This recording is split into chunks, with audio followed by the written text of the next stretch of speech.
வாழ்க வளத்துடன் அனைவருக்கும் அன்பான வணக்கங்கள். எல்லாம் வல்ல இறைவனின் திருவடிகளை என்னுடைய மனம் மொழி மெய்களால் போற்றி பணிகின்றேன். நம்முடைய வாழையடி வாழை யூடியூப் சேனலில் இன்றைய பதிவின் தலைப்பு மன வாசகம் கடந்தான். தலைப்பில் கூறப்பட்ட இந்த வார்த்தை சொரூப நிலையில் அல்லது உண்மை நிலையில் இருக்கின்ற பரம்பொருளாகிய சிவத்தை குறிக்கின்ற ஒரு காரணப்பெயர். நம்முடைய தமிழ் மொழியில் கடவுள் என்ற ஒரு உயரிய சொல் இருக்கின்றது. அனைத்தையும் கடந்து பெரு வியாபகமாய் தனித்து இருக்கும் பேராற்றல் மிக்க பரம்பொருளை கடவுள் என்ற வார்த்தையால் கூறினோம். அனைத்தையும் கடந்து உள்ளவன் என்பதைத்தான் கடவுள் என்ற சொல்லாக வழக்கத்தில் வைத்திருக்கின்றோம். இங்கு எழுகின்ற கேள்வி என்னவென்றால், கடந்து உள்ளவன் என்று கூறுகின்றீர்கள், எதை கடந்து உள்ளவன் என்று கேட்கின்றீர்கள். நம்முடைய மனம் மற்றும் வாக்கு என்ற மொழியை கடந்து உள்ளவன் என்பதைத்தான் மன வாசகம் கடந்தான் என்று ஒரே சொல்லாக்கி கூறியிருக்கிறார்கள். அதாவது சொரூப நிலையில் உள்ள கடவுளை நாம் நம் மனத்தாலும் வாக்கு என்ற மொழியாலும் பிற எந்த வகையினாலும் உணர முடியாது என்று கூறுகிறேன். எனவே மன வாசகம் கடந்தான் என்பது சொரூப சிவத்திற்கே உரிய காரணப்பெயர் என்று தெளிவாக புரிந்து கொள்ளுங்கள்.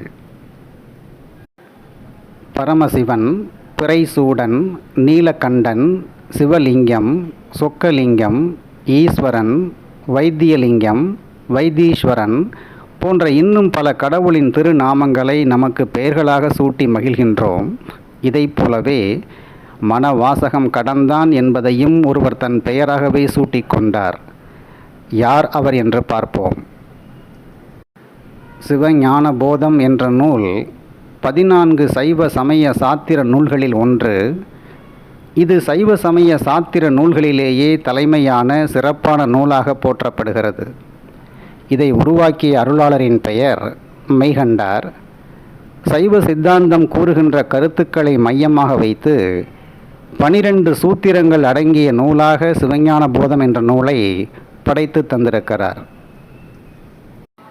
இந்த மெய்கண்டாரின் சிவஞான போதம் என்ற நூலின் மைய கருத்து என்ன?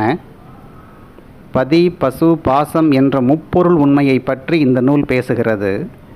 பதி என்பது கடவுள், பசு என்பது எண்ணற்ற உயிர்கள், பாசம் என்பது உயிர்களை உலகத்தோடு பந்தப்படுத்தி இருக்கின்ற ஆணவம், கன்மம், மாயையாகும்.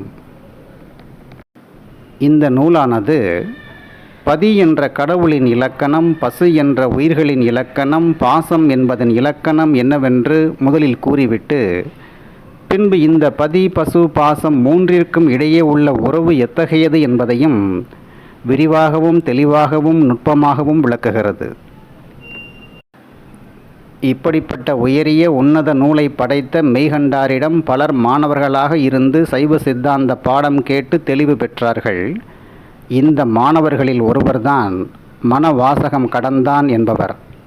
இவர் திருவதிகை என்ற ஊரை சார்ந்தவர் என்பதால் திருவதிகை மனவாசகம் கடந்தான் என்று அழைக்கப்படுகிறார். மனவாசகம் கடந்தார் தன் குருவான மெய்கண்டாரிடம் அளவு கடந்த அன்பும் பக்தியும் கொண்டிருந்தார். தன் குருநாதர் அனுமதியுடனும் அருள் ஆசையுடனும் உண்மை விளக்கம் என்ற ஒரு நூலை படைத்தார்.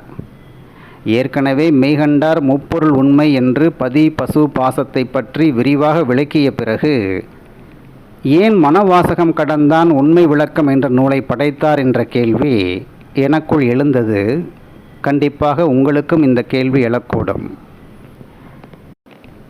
சிவஞான போதம் என்ற சாத்திர நூல் பதி, பசு, பாசம் போன்றவற்றை மிக மிக நுட்பமாகவும் மறைமொழியாகவும் சூத்திரமாகவும் செறிவாகவும் விளக்குகிறது. இந்த நூலில் கூறப்பட்ட ஆழமான நுட்ப கருத்துக்களை அனைவராலும் எளிதில் புரிந்து கொள்ள இயலாது. இறையியலில் உயர் பக்குவ நிலையை எட்டியவர்களுக்கு கூட இது தடுமாற்றத்தை தருகின்ற நூலாக இருக்கிறது. எனவே இந்த நூலில் சொல்லப்பட்ட கருத்துக்கள் ஒரு குறிப்பிட்ட வரம்பிற்குள் அல்லது எல்லைக்குள் இருப்பவர்களுக்கு மட்டுமே பயன் செய்து வந்தது. இறையியல் செய்திகள், சைவ சித்தாந்த கருத்துக்கள் அனைவருக்கும் பொதுவானது என்பதாலும் சமூகத்தின் அடித்தட்டு நிலையில் உள்ள பாமர மக்களுக்கும் இது பயன் செய்ய வேண்டும் என்ற உயரிய நோக்கத்துடன் மனவாசகம் கடந்தார் உண்மை விளக்கம் என்ற நூலை தன் குருநாதரின் ஆசையோடு படைத்தருளியிருக்கிறார். சிவஞான போதம் நூலைப் போலவே உண்மை விளக்கம் என்ற நூலிலும் பதி பசு பாசம் குறித்த கருத்துக்கள் தான் பேசப்படுகிறது. ஆனால் மிக மிக எளிய நடையில் அனைவராலும் எளிதில் புரிந்து கொள்ளத்தக்க வகையில் உருவாக்கி தந்திருக்கின்றார் நூலின் ஆசிரியரான மனவாசகம் கடந்தார்.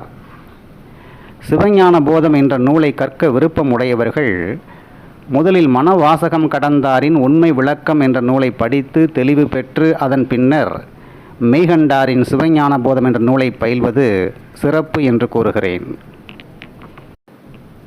கணிதம் படிக்க விரும்புகின்ற ஒரு மாணவனுக்கு வாய்ப்பாடு எவ்வளவு அடிப்படையோ அதுபோல சைவ சமய சாத்திர நூல்களை படிக்க விருப்பமுடையவர்கள் முதலில் கற்க வேண்டிய உன்னத நூல் உண்மை விளக்கம் என்ற நூல் என்று தெரிந்து கொள்ளுங்கள்.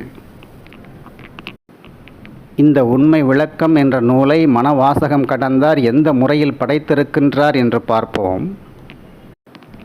உலகியலில் பற்று கொண்டு வாழும் நமக்கு பதி பசு பாசம் குறித்து பல கேள்விகள் எழும். எந்த மாதிரியான கேள்விகளை நாம் எழுப்புவோம் என்று நன்கு புரிந்து கொண்டு நம் சார்பாக மனவாசகம் கடந்தாரே கேள்விகளை தன் குருநாதராகிய மெய்கண்டாரிடம் கேட்பது போலவும் அதற்கு மெய்கண்டார் பதில் கூறுவது போலவும் உண்மை விளக்கம் நூலை உருவாக்கி தந்திருக்கிறார். எளிதில் புரியும்படி சொன்னால் வினா விடை நடையில் உண்மை விளக்கம் என்ற நூலை இவர் படைத்திருக்கின்றார். நினைத்திருந்தால் மனவாசகம் கடந்தார் தன் கருத்துக்களையே நூலாக உருவாக்கி தந்திருக்கலாம். ஆனால் அவருடைய அகங்காரமற்ற தன்மை, குரு பக்தி, பணிவு அவ்வாறு செய்ய சம்மதம் தரவில்லை. முந்தைய கால நூல் ஆசிரியர்கள் எப்படியெல்லாம் இருந்திருக்கின்றார்கள் என்று சற்று எண்ணி பாருங்கள். உண்மை விளக்கம் நூல் ஆசிரியரின் இந்த ஒரு பண்பை கொண்டே அந்த நூலின் தரம் எத்தகையது என்று எளிதில் தீர்மானித்து விடலாம். எனவே தலைப்பில் கூறப்பட்ட மனவாசகம் கடந்தான் என்பது ஒரு சைவ சித்தாந்த ஞானியின் பெயர் என்று தெரிந்து கொண்டு உண்மை விளக்கம் என்ற அவருடைய நூலை முதலில் படியுங்கள், உண்மைகளை உணருங்கள். அதன் பின்னர் மிக மிக உயரிய நூலான சிவஞான போதம் என்ற நூலிற்குள் பயணியுங்கள், பயனடையுங்கள். எந்த வகையிலும் பயன் செய்யாத பல நபர்களை பற்றி அதிகம் தெரிந்து வைத்திருக்கின்றீர்கள். குறிப்பாக சினிமா நடிகர்கள் நடிகைகள் பற்றிய விவரங்கள் உங்களுடைய விரல் நுனியில் இருக்கின்றது. ஆனால் உண்மைகளை உரக்க கூறுகின்ற உன்னத அருளாளர்களை பற்றி நீங்கள் ஏதும் அறிந்திருக்கவில்லை, அறிய விருப்பமும் காட்டுவதில்லை. என்னுடைய தாழ்மையான வேண்டுகோள் என்னவென்றால், உலகியலாக மகிழ்ச்சியை தருகின்ற செய்திகளுக்கு தருகின்ற முக்கியத்துவத்தில் ஒரு சிறு பகுதியாவது அருளியலாக இன்பத்தை வழங்குபவர்களுக்கு தாருங்கள் என்று கூறுகிறேன். சாத்திர நூலா? வேண்டவே வேண்டாம், அது புரியவே புரியாது, வயதான பிறகு படித்து கொள்ளலாம் என்று பல காரணங்களை கூறி நிராகரிக்காமல் விருப்பத்தையும் ஆர்வத்தையும் வரவழைத்து கொண்டால் மிகுந்த நன்மை விளையும். அம்மையப்பர் ஆணையிட்டால் வழி நடத்தினால் உண்மை விளக்கம் என்ற நூல் கூறும் கருத்துக்களை எதிர்வரும் பதிவுகளில் உங்களுக்கு வழங்குகின்றேன் என்று கூறி இந்த பதிவை நிறைவு செய்கின்றேன். நன்றி, வணக்கம், வாழ்க வளத்துடன். அவன் அருளாலே அவன் தாள் வணங்கும் மகிழ்ச்சியுடன் உங்கள் ராதாகிருஷ்ணன்.